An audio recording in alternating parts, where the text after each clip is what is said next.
On the world news, helicopter crashed onto the rooftop of a seaside hotel in Cannes, and 2 people killed and others injured in Russia air attack. A beautiful afternoon to you, and thanks for joining us on the world news on Providence Television International. Edna Caesar Garrick is my name. Hamas has asked mediators to present a plan based upon previous truth talk instead of attempting to find a new Gaza ceasefire deal days ahead of talks proposed by United States, Egypt and Qatar.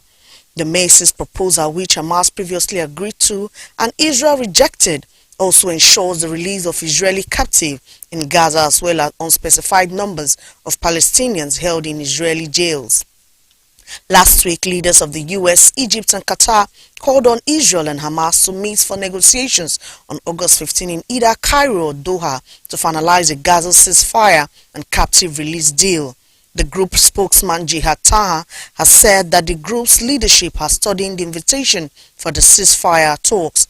Israel Prime Minister Benjamin Netanyahu has previously said that he would not agree to any deal that stipulation an end to Israel war on Gaza without the full defeat of Hamas. But Israel has said it sent negotiators to take part in the ceasefire meeting on August 15. If the talks takes place, it would also mark the first time that Hamas will head into talks with Gaza leader Yahya Sinwar at the helm. Following Israeli assassination of Ismail Haniyeh, meanwhile, Israel's strikes on Gaza continue to rage. An Israeli strike on the Al Tabin school compound in Gaza City housing displaced Palestinians. Families killed approximately 100 people on Saturday. Hamas said that Israel carrying out the Al Tabin school massacre is further proof that it only wants to escalate U.S. aggression. And away from that now to Russia, at least 2 people have been killed and 3 others injured in Ostra air attack outside the Kiev, Ukrainian officials said. A 4-year-old boy and 35-year-old father were killed in the attack on Sunday just east of the capital, with President Volodymyr Zelensky claiming it involved a North Korean-made missile. In a post, Zelensky offered his condolences to the family of the pair he described as tragically killed. There has been no immediate comment from Russia on the attack. Moscow's overnight strike also incurred 57 Iranian-made attack drones that were launched across Ukraine, 53 of which were destroyed by air defenses, Kiev's Air Force said. A fire broke at a cooling tower of the Zaporizhzhia nuclear power plant on the eastern bank of the Dnipro River de facto front line, circling through southern Ukraine, with Kiev and Moscow blaming each other for the incident.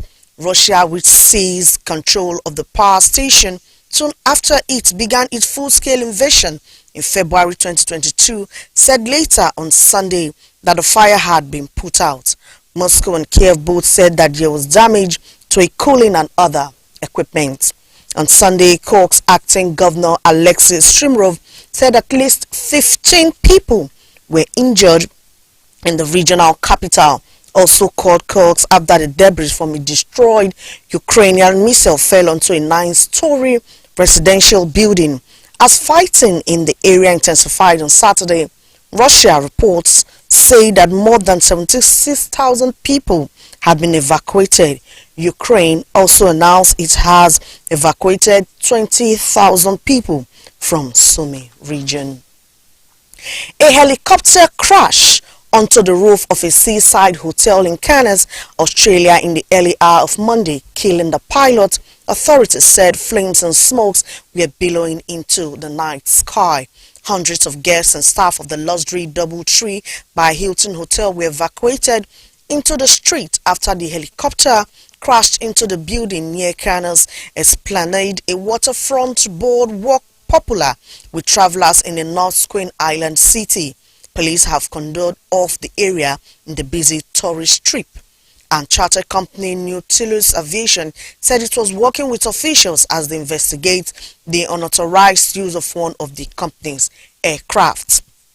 Police said in a statement they received a report at 1:50 a.m. of the crash, which caused a fire on top of the building. The hotel was evacuated and nobody was injured, though the guests looked stunned as they left the building.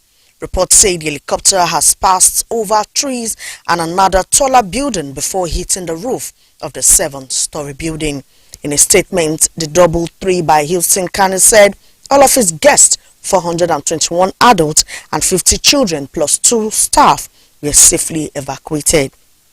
And the hotel was arranging alternative accommodation for guests on Monday night. Police have declared an exclusion zone in the area, urging the public to stay away. And now to Uganda, where the death toll from a landslide as a vast garbage dump in the capital Kampala has risen to 17. A Red Cross official said on Sunday as rescue workers continue to dig for survivors. After torrential rain in recent weeks, a huge mound of garbage at the city's only field site collapsed late on Friday, crushing and burying home on the edge of the site as residents slept. 4 more bodies were retrieved on Sunday, bringing the total to 17. Irene Nakadita, spokesperson for Uganda Red Cross, said President Yoweri Museveni said in a statement he has directed the Prime Minister to coordinate the removal of all those living near the garbage dump. Reports say at least 14 people have been rescued so far, adding that more could still be trapped, but the number was unknown. Tents have been set up nearby those displaced by the landslide, adding that the landfill site known as ZKTZ has served as Kampala's sole garbage dump for decades and has turned into Big Hill. Residents has only complained of hazardous waste polluting the environment and posing a danger to residents. Effort by the city authority to announce a new landfill site have dragged on for years. There have been similar tragedies elsewhere in Africa, from poorly managed mounting of municipal garbage. In 2017, at least 115 people were killed in Ethiopia, crashed by a garbage landslide in Addis Ababa. In Mozambique, at least 17 people died in a similar 2018 disaster in Maputo. Paris has closed out 2.5 extraordinary week of Olympic sport with a star-studded show. Hollywood actor Tom Cruise has sailed from the roof of the Stade de France as Paris said farewell to an Olympic Games hailed as one of the most successful. Cruise descended on the wire in front of 71,500 spectators on Sunday evening, grabbed the Olympic flag and jumped onto a bike to the delight of athletes and fans. The closing spectacle marked the beginning of the 4-year countdown to LA Games. U.S. gymnastic icon Simone Biles joined Los Angeles Major Karen Bass as the Olympic flag was formally handed over. Earlier, International Olympic Committee IOC President Thomas Bach said the Paris game has been sports at its best. About 9,000 athletes has flooded into stadium to be entertained by 270 performers and artists in a ceremony billed as a celebration of humanity and undefined power of sports. Away from the foreign scene, now back home, the Supreme Court's certified true copy has provided clarity regarding the duration of service for local government chairmen and councillors throughout Nigeria. The judgment, which was delivered by Justice Muhammad Garuba and 6 other justices on May 11, 2024, recently had its certified true copy (CTC) made available to the public. According to the CTC, local government chairmen and councillors are now entitled to serve for 4 years. And still moving on, Edo State Governor Godwin Obaseki has accepted the resignation of the Secretary to the State Government, Sarodion Oge, and has appointed Joseph Oboigbe as the new SSG.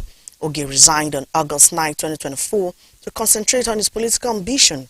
He is a running mate to the PDP governorship candidate Asun Ighodalo in the upcoming September 21st election in the state.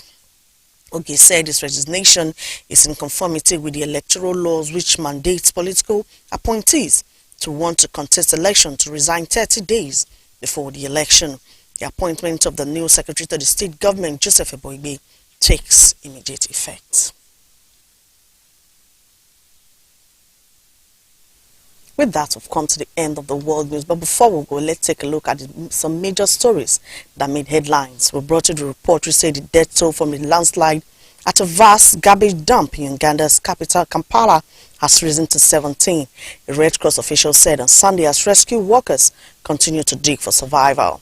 After torrential rain in recent weeks, a huge mound of garbage at the city's only landfill site collapsed late on Friday, crushing and burying home on the edge of the site as residents slept. We also told you that a helicopter crashed onto the roof of a seaside hotel in Cairns, Australia in early hours of Monday, killing the pilot. Authorities said flames and smoke were billowing into the night sky. Hundreds of guests and staff of the luxury DoubleTree by Hilton Hotel were evacuated into the streets after the helicopter crashed into the building near Cairns Esplanade, a waterfront boardwalk popular with travelers in the North Queen Island city. And finally, Hamas has asked mediators to present a plan based upon previous truce talks instead of attempting a fine a new Gaza ceasefire deal days ahead of talks proposed by United States, Egypt and Qatar. The Macy's proposal, which Hamas previously agreed to and Israel rejected, also ensures the release of Israeli captives in Gaza as well as unspecified number of Palestinians held in Israeli jails. That's our package. Thanks for watching. Good afternoon. Edna Caesar Garrick is my name.